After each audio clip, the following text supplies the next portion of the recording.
नमस्कार दोस्तों, hashtag explanation के एक फ्रेश वीडियो में आपका स्वागत है। जैसा कि आपको पता होगा, इंडिया और फ्रांस के बीच हुई 36 रफाल फाइटर जेट की डील में से पहले बैच के 5 रफाल जेट आज इंडिया में पहुंच चुके हैं। इनमें से 2 ट्विन सीट और 3 सिंगल सीट के एयरक्राफ्ट हैं। डिलीवरी होने के बाद इनकी पोस्टिंग हरियाणा के अम्बाला एयरफोर्स स्टेशन और पश्चिम बंगाल के हासीमारा एयरफोर्स स्टेशन में होगी। ऐसे तो रफाल फाइटर जेट के स्पेसिफिकेशन के बारे में कोई भी ऑफिशियल इन्फॉर्मेशन पब्लिश नहीं की गई है, पर फिर भी कुछ डिफेंस एक्सपर्ट्स के द्वारा दी गई इन्फॉर्मेशन के बारे में हम इस वीडियो में आपको बताने वाले हैं। तो चलिए शुरू करते हैं।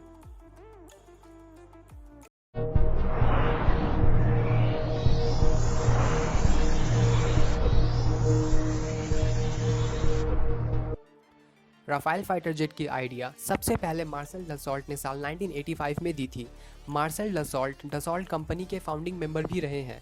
राफेल जेट का सबसे पहला प्रोटोटाइप साल 1986 में उड़ा था। प्रोटोटाइप की सक्सेसफुल उड़ान के बाद फ्रांस की सरकार ने इसे साल 1987 में अप्रूवल दे दिया, जिसके बाद से राफेल जेट की ऑफिशियली मैन्युफैक्चरिंग स्टार्ट हो गई थी। मैन्युफैक्चरिंग के बाद राफेल को सबसे पहले साल 2004 में फ्रांस की नेवी में और साल 2006 में इसे एयरफोर्स में इंडक्ट किया गया। दोस्तों, किसी भी एयरफोर्स को अलग अलग मिशंस कंप्लीट करने के लिए अलग अलग तरह के फाइटर प्लेन्स की ज़रूरत पड़ती है, जैसे कि air superiority, bombing, strategic bombing, missile firing, strike fighter, nuclear, reconnaissance, naval operation और भी बहुत से हैं। दोस्तों, आपको ये जान के हैरानी होगी कि राफेल जेट को स्पेशली इन सारे कामों को एक्यूरेसी के साथ करने के लिए डिज़ाइन किया गया है। इसी वजह से राफेल जेट को ओमनी रोल फाइटर जेट भी कहा जाता है। एम्प्टी कंडीशन में इसका वजन करीब 11 टन होता है और कंप्लीट लोड के साथ इसका वजन 16 टन तक का होता है। दुनिया में ये इकलौता ऐसा फाइटर एयरक्राफ्ट है जो अपने वजन का 1.5 गुना से ज़्यादा वजन के साथ उड़ सकता है। इसी बात के लिए राफेल वर्ल्ड रिकॉर्ड भी होल्ड करता है। दोस्तों, राफेल जेट बनाने के लिए करीब 3000 इलेक्ट्रिकल और इलेक्ट्रॉनिक्स कंपोनेंट्स की ज़रूरत पड़ती है और इसके अंदर पूरी वायरिंग की लंबाई लगभग 25 किलोमीटर की है। इसे ग्राउंड पर इम्प्लीमेंट करने के पहले कात्या नाम की फ्रांस की एक सॉफ्टवेयर में डिज़ाइन किया गया, जहां इसकी एक मिलीमीटर तक की एक्यूरेसी का ध्यान रखा गया।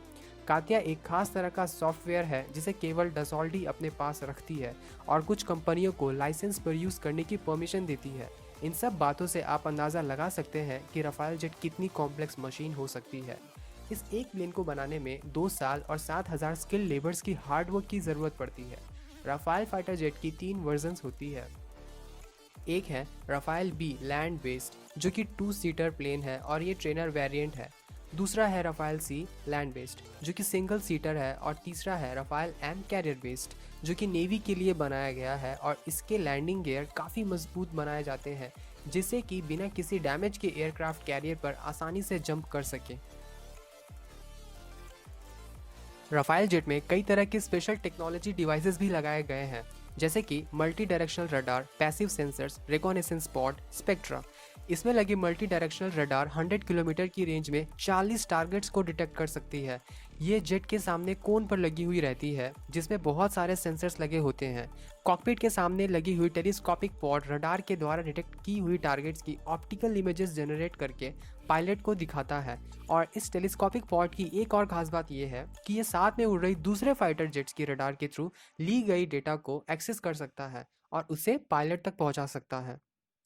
रेकोनेसेंस पॉड राफेल के नीचे लगाया जाता है। इस पॉड का वजन 1 टन होता है। यह रेकोनेसेंस असल में एक बहुत ही पावरफुल डिजिटल कैमरा है और ये पावरफुल कैमरा 1 सेंटीमीटर के प्रिसिजन से फोटो कैप्चर कर सकता है। और इस कैमरा की खास बात यह है कि अगर प्लेन सुपरसोनिक स्पीड पर चल रही हो तो भी टारगेट को ट्रेस करके क्लियर इमेजेस ले सकता है और दुश्मन के एरिया की इंफॉर्मेशन आराम से ले सकता है। स्पेक्ट्रा इस प्लेन का अलग से स्पेशल फीचर है जो कि इसके पीछे टेल पर लगा हुआ होता है। इसका काम दुश्मन के रडार को जैम करना है। ये दुश्मन के रडार से आ रही रेस की फ्रिक्वेंसी को मैच करके काउंटर रेस छोड़ता है, जिससे कि उनका रडार जैम हो जाता है। इसके अलावा ये डिकॉय सिग्नल छोड़ने का भी काम करता है। अगर दुश्मन ने कोई मिसाइल लॉन्च की हो तो ये सिग्नल उसे डाइवर्ट करने का काम करता है, और साथ में ये सिग्नल मिसाइल को ट्रेस करके पायलट को वार्निंग भी दे देती है कि कोई मिसाइल प्लेन की तरफ आगे बढ़ रही है, जिससे कि पायलट जल्दी से अलर्ट होकर काउंटर मेजर ले सके। अब बात करते हैं इसके वेपन सिस्टम्स के। राफेल फाइटर जेट में कई तरह के वेपन्स लगाए जा सकते हैं। एक है माइका मिसाइल। ये एक एयर टू एयर मिसाइल है जिसकी रेंज 50 किलोमीटर तक की है। अगर विद इन विजुअल रेंज वाली कोई फाइट चल रही हो तो वहाँ पर इस मिसाइल का इस्तेमाल किया जाता है। दूसरी है मीटियोर मिसाइल, जो कि एयर टू एयर मिसाइल है। इसकी रेंज 150 किलोमीटर तक की है। इसके नए वेरिएंट की रेंज 200 किलोमीटर तक की है। मीटियोर मिसाइल को अभी दुनिया की best air to air missile माना जाता है। इसके अलावा इसमें स्कल्प क्रूज मिसाइल भी लगी हुई है। ये एक एयर टू ग्राउंड मिसाइल है जिसकी रेंज 300 किलोमीटर से 500 किलोमीटर तक है। स्कल्प मिसाइल एक बहुत ही यूजफुल मिसाइल है। अगर हमें पाकिस्तान पर फिर से कभी हमला करना पड़े तो हमारी एयरफोर्स बिना एलओसी को पार करे स्कल्प मिसाइल को एक्टिवेट करके उनकी चीज़ों को टारगेट कर उसे डिस्ट्रॉय कर सकती है। फोर्थ, इसमें लेज़र और जीपीएस गाइडेड बॉम्ब्स भी लगे हुए हैं जिसे 10 किलोमीटर दूर से भी फायर किया जा सकता है। ये बॉम्ब्स 10 किलोमीटर दूर से ग्लाइडिंग करते हुए अपने टारगेट तक पहुंचते हैं, जिससे कि प्लेन्स को टारगेट के पास नहीं जाना पड़ता है।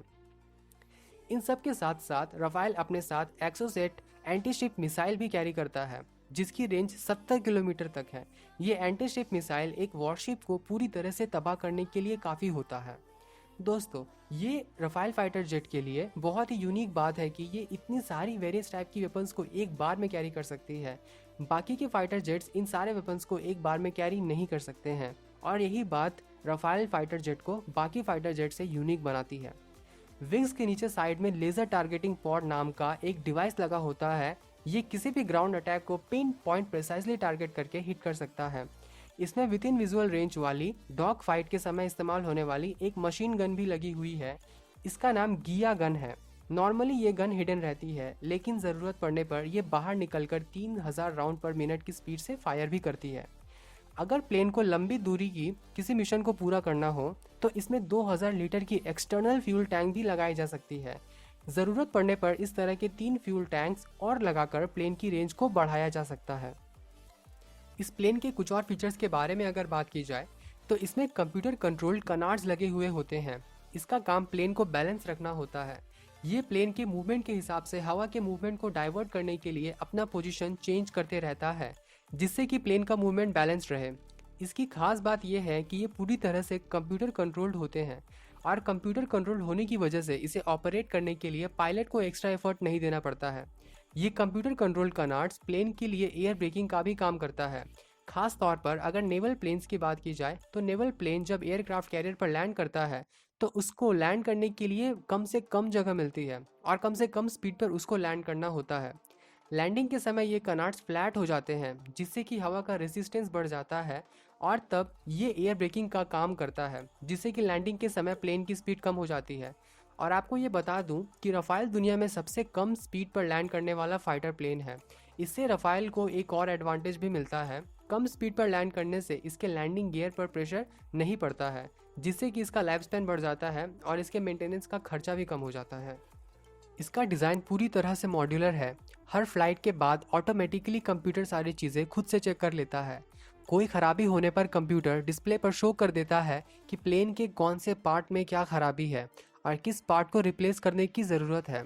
दोस्तों, देखा जाए तो ये एक तरह से ऐसा प्लेन है जो अपनी बीमारी खुद से ठीक कर सकता है। मॉड्यूलर डिज़ाइन होने के कारण इसका इंजन 1 घंटे में ही बदला जा सकता है, जबकि दूसरे प्लेन्स के बारे में अगर बात की जाए तो ये काम कई दिनों में पूरा हो पाता है। ये समय इतना कम है कि फार्मूला 1 की इंजन चेंज करने में इससे ज़्यादा समय लग जाता है। अगर इसके कॉम्पिटिटर के बारे में बात की जाए तो इसका नियरेस्ट कॉम्पिटिटर है यूरोफाइटर टाइफून। यूरोफाइटर में कुछ कमियां हैं जिसके कारण राफेल इससे कुछ बेहतर हो जाता है। राफेल एयरक्राफ्ट कैरियर पर लैंड कर सकता है, मगर यूरोफाइटर एयरक्राफ्ट लैंड नहीं कर सकता है, और इसकी स्पीड राफेल से कुछ ज़्यादा ज़रूर है, मगर ये राफेल की तरह मल्टी रोल नहीं कर सकता है।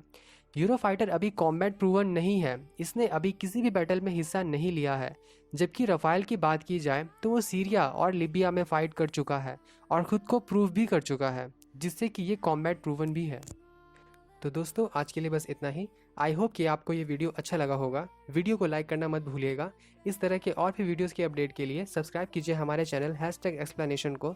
और अंत में वीडियो देखने के लिए आप सबका बहुत बहुत शुक्रिया।